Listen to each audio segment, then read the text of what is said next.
asalaamaaleykum mbooloo mi di wax sama mbégte ci jataay bi ngeen fi jot toog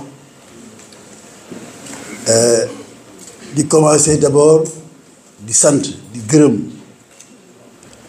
ki nga xam ne moo borom këru barab bi di docteur Ibrahima Diallo moom laa ci jiital parce que bu yeggee ba fii mooma effectivement damay confirmer ne ba ma paree livre bi dama ñëw fii fekk ko ci bureau am ma ne ko léegi samay doom pare nañu pour préfinancer livre bi mu ne ma doo ci def dara indil ma ko man naa ko def ba mu jeex comme li nga wax léegi vraiment moom moo ko jël en charge du début à la fin fu ñu commencé ba tey science bi lépp moo ko jël en charge kon nag docteur maa ngi lay sant bu baax.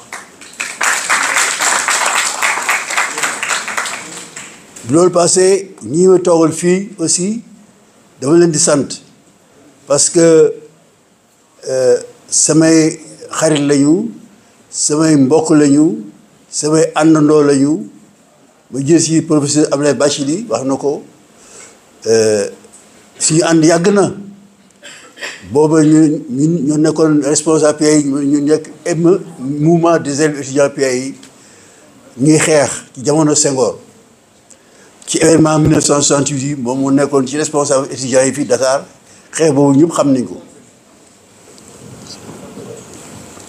kon nag Abdoulaye maa ngi lay sant encore une fois ndax suñu dernière aventure maak Abdoulaye mooy élection présidentielle 2007 je crois mu nekk candidat ci benn kii mouvement bu ñuy wax jubbanti donc jodifié nañ déjà jubbanti avant jubbanti bi xew on a battu de campagne à travers tout le Sénégal mu nekkoon suñu candidat ñun de la gauche donc pour dire que donc vraiment dañ jaxasoo Modou Ndoye bi nga xam ne moo nekkoon directeur campagne dafa ma woo ne bëggoon na ñëw mais dafa nekk am mission day dem à l'étranger moo tax ñëwul am na ñu ko fi représenté maa ngi leen di sant après encore une fois merci.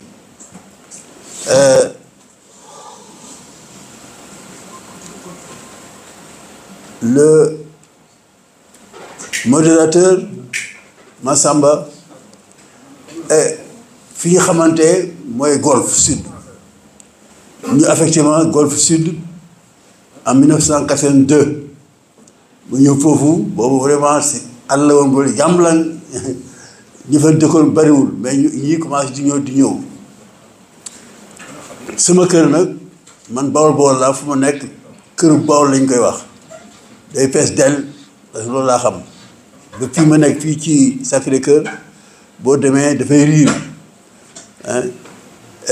xale yi aussi dama si doon investir yu ndaw yi ñi nga xam ne dañu jàng étudiant dama leen jox ay conseils ne jàng leen parce que jamono ji jamono xam-xam la kon nag Massamba merci Marema dañu bokk lépp moom itam c'est une militante de gauche te xëy na sax sama téere communiste yi moo ko def militant de gauche parce que dama daan am ay téere Lénine Karl Marx Engels alors mu ñëw di sàcc di yóbbu di jàng ba fa mu maas ko da ko maas ba mu ko maasee mu dem France jàngi du dem di militer dans le parti communiste français donc foofu la jógee ba am nekk docteur en sociologie ba di ñibbisi Marème maa ngi lay sant ñibbi ne jàkkaarloo yëpp maa ngi leen di sant mais dafa am ay mention ñoo xam ne dañuy wax il faut mu wax ci Abdou Aziz Diagne waxoon na fii ne magi PAI moom itam nga yàggee ça fait des décennies et des décennies ñu ànd moo fa Charles Guèye ndeysaan ak Mamadou Faye Bawol xaw ma Cap-Verdien et cetera ñaar yëpp la boole ñun ñoo constitué woon benn mouvement bu ñuy wax ORDC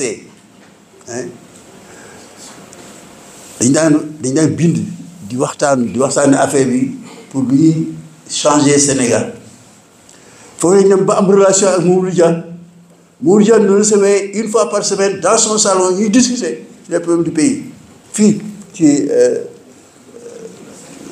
donc ba ko yàlla moom j'ai devenu parce que Mamadou Dia nag ñaari phase la am na benn ci livre bi bind naa ci benn texte naan qui était Mamadou Dia boo ko jàngee di nga xam Mamadou Dia moo doon kan ak li ko indi di ko indi yëpp di ko dal yëpp bi muy commencé mais moo nekkoon maire Ndiarème Mamadou Dia nekkoon na maire Ndiarème en 62 et boobu ma nekkoon responsable PAI bu Diourbel donc on était opposé maa moom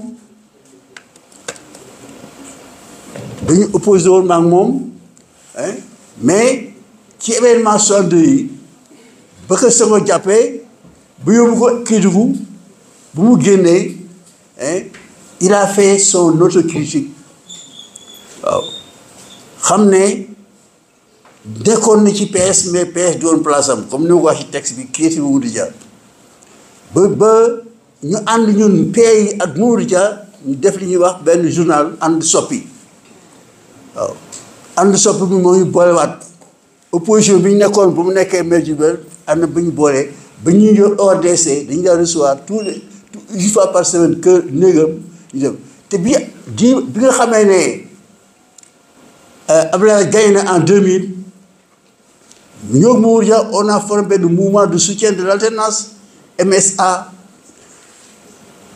ñuy day këram di wax leen ñuy war a def jàppale l'alternance ba mu dem mais xam ngeen Mamadou Dia rek ba ñu def ba nga xamee ne Abdoulaye Wade def na projet caution moo yële man bàyyi naa parce que kii fi mu jëm du foofu kon yéen mën ngeen a dem man génn naa ci yooyu pour dire que donc ñoom Mamadou Dia dañu àndoon di liggéey di waxtaan ba yàlla moom ko moo tax bu yàlla moom ma def benn article ci moom wax moo doon kan ak fu mu jaar ak problème yu ànd ak li ko indi kon nag Aziz Diagne yaa Babacar Soxna bi ñu tuddee le khalife général de la gauche parce que këram lañu la dajee di traiter des problèmes du pays ñu taxawal benn mouvement bu ñuy wax CNP 50e anniversaire chaque année ci Douze Seck le 15 septembre ñu def fa benn événement bu mag di fàttali xeex ba PAI del xeex ndeysaan ñu bare tey ci suuf yal na yàlla yërëm te xare àjjana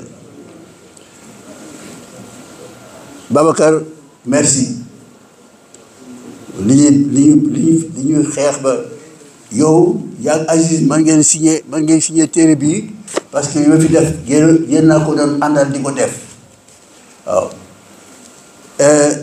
ma bëgg a suyer nag un monsieur qui est là que j'appelle le monsieur de la lampe allumée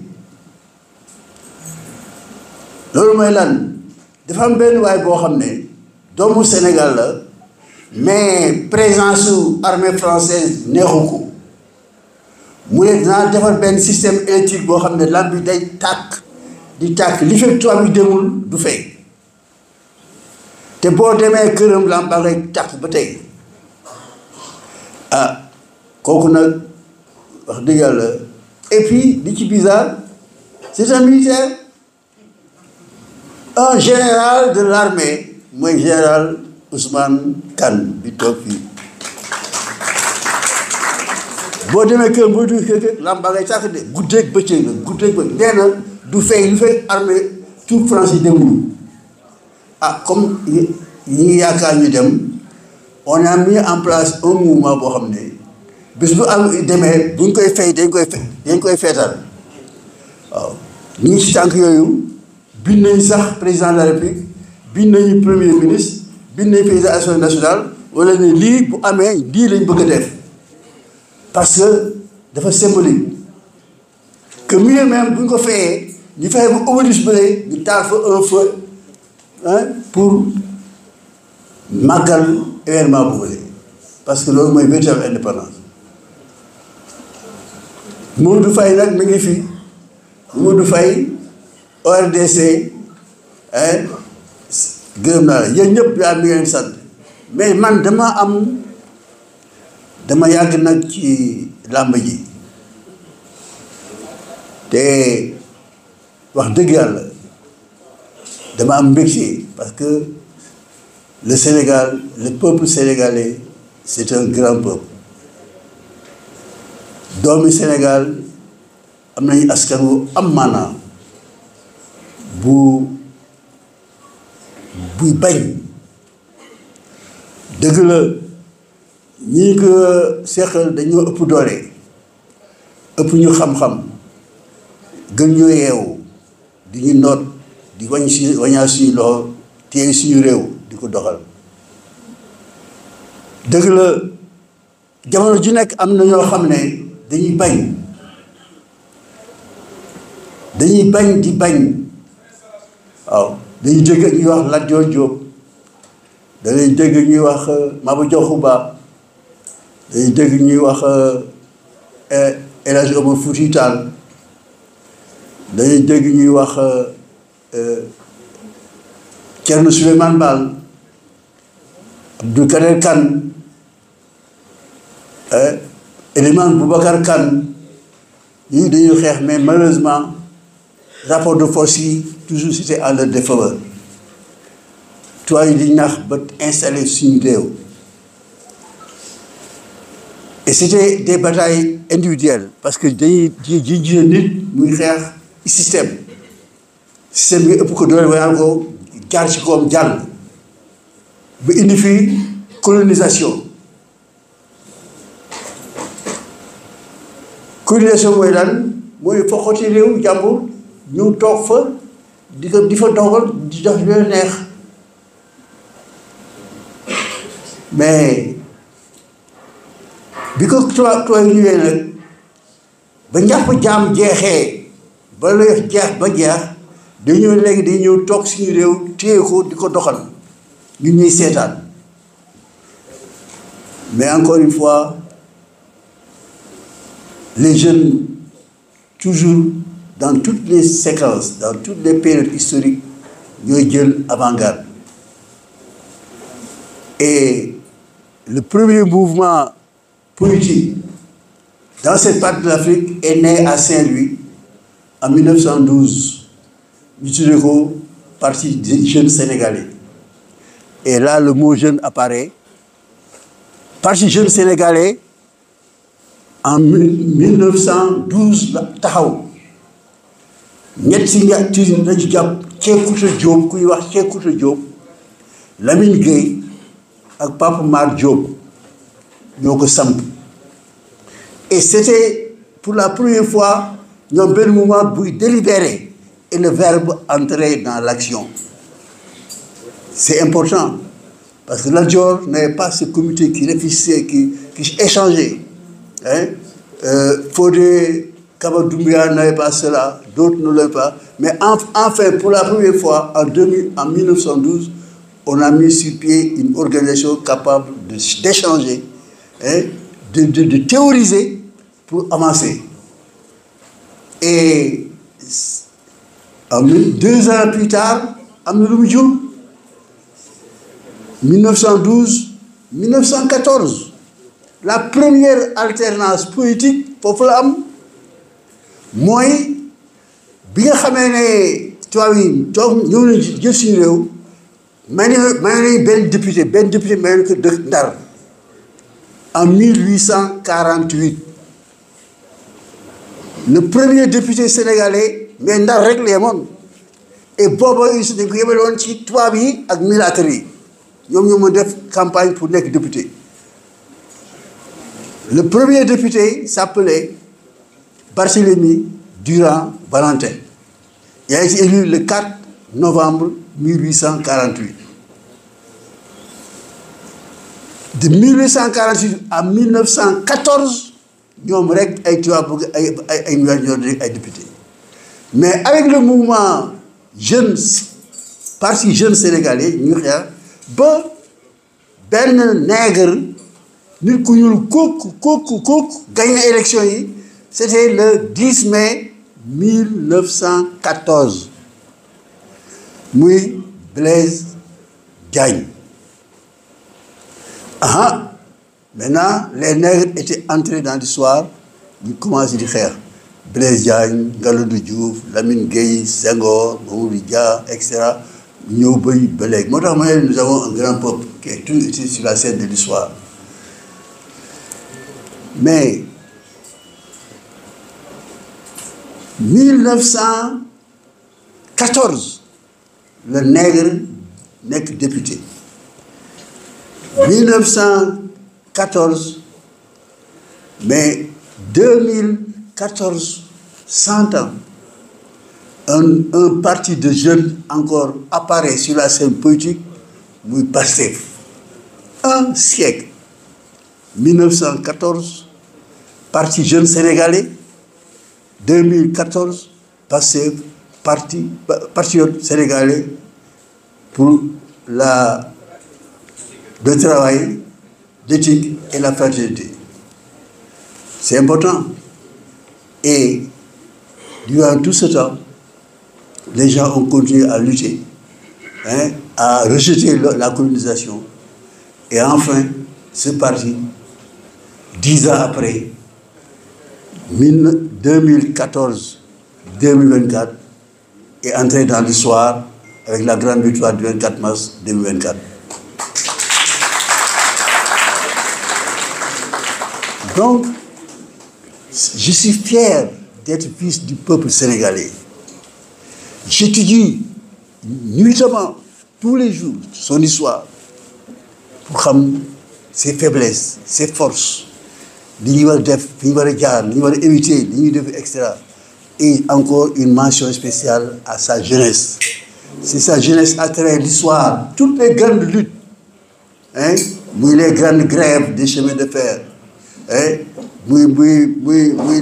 élections, les événements de 1968, dont les bacheliers étaient les dirigeants. C'est les jeunes qui étaient là à la place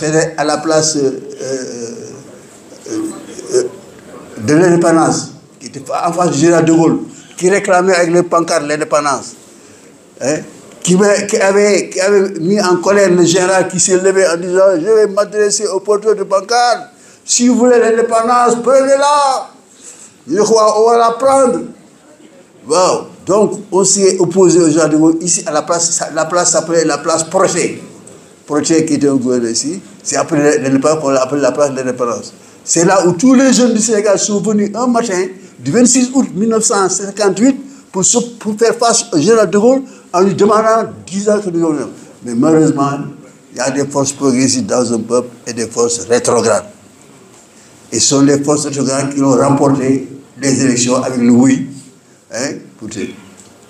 pour installer la communauté franco-africaine que nous proposait le général de Gaulle. Mais le peuple n'a pas baissé les bras, on a continué la lutte.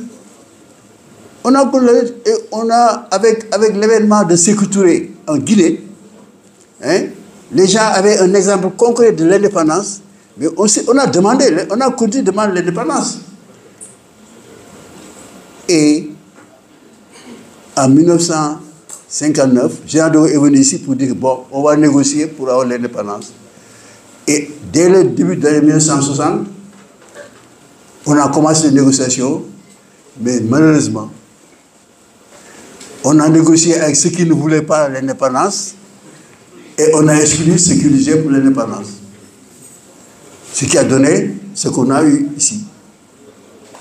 Parce que, mais comme je l'ai dit dans un de mes textes, les gens qui négocient à l'indépendance, ils n'étaient pas venus avec des programmes. Parce que ceux qui demandaient l'indépendance, c'était le PAI, c'était le PRA Sénégal, c'était l'IGETAN, c'était la DJAO, c'était la FEOF, mais aucune de ces organisations n'était à la table des négociations. C'est le gouvernement qui était en place, qui a négocié. C'est le gouvernement qui avait mené la campagne du oui. Donc c'est des jeunes, ce qui a mené Pierre Messmer, le gouverneur français, à dire que nous avons donné l'indépendance à ceux qui l'ont revendiqué le moins et nous avons isolé politiquement et militairement ceux qui l'ont revendiqué le plus. C'est ça la réalité. Et c'est ce qui nous amène. C'est pourquoi les jeunes ont continué et la lutte a continué. Hein? Il y a eu l'alternance de 2000, l'alternance de 2012 et enfin l'alternative de 2014, de 2024. C'est pourquoi je dis bravo à la jeunesse sénégalaise.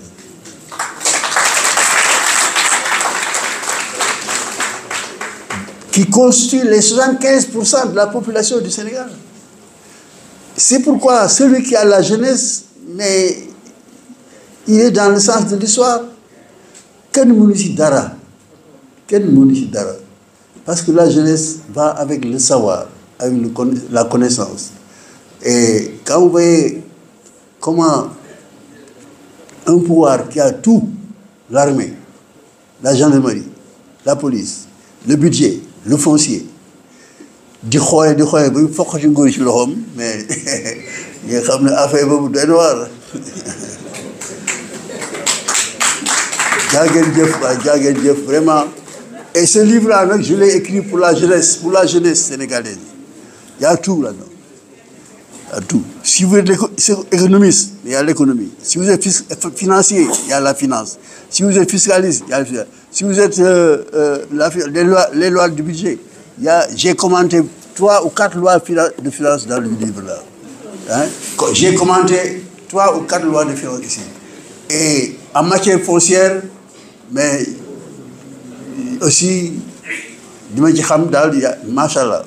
Donc, à partir de ce moment-là, jeunesse du Sénégal, appropriez-vous de ce livre-là, faites un livre de chevet, d'où vous regrettez. Parce que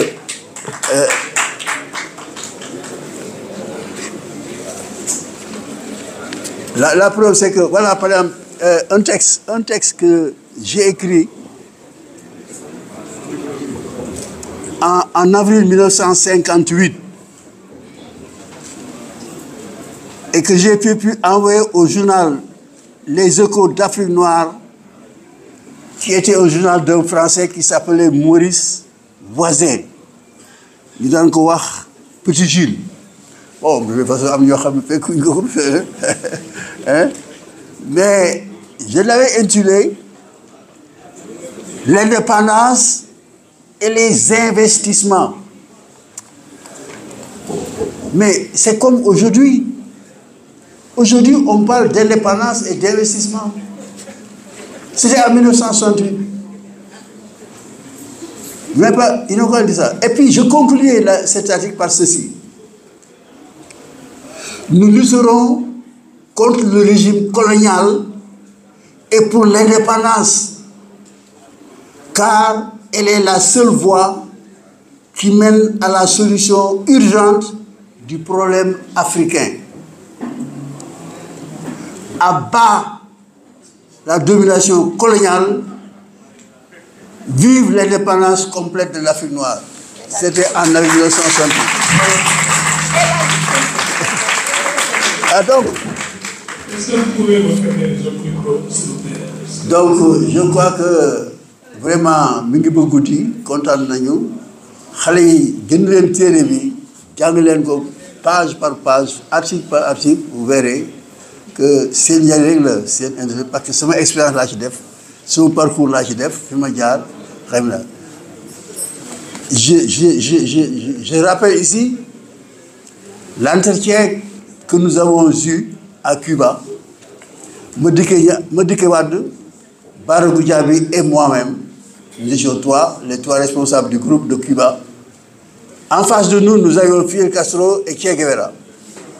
Pendant 10 heures d'affilée, ils nous ont laissé sur place. Comme je disais, ils voulaient tester pour dire est-ce que ces gens-là sont sérieux. 10 heures, xam nga Fidel Castro wax moom day def tar moom 10 heures Fidel Castro Che Guevara en face à nous trois 10 heures d'affilée jóguñ fi ba 10 heures de temps. Bon, ils ont dit que là, c'est des gens sérieux, ils n'ont qu'à, on a continué. Et puis on a continué. Donc je me dis que Diagolène Télébi, il y a du tout là-dedans. Encore une fois, merci monsieur le modérateur et merci à tous ceux qui nous écoutent. La lutte continue.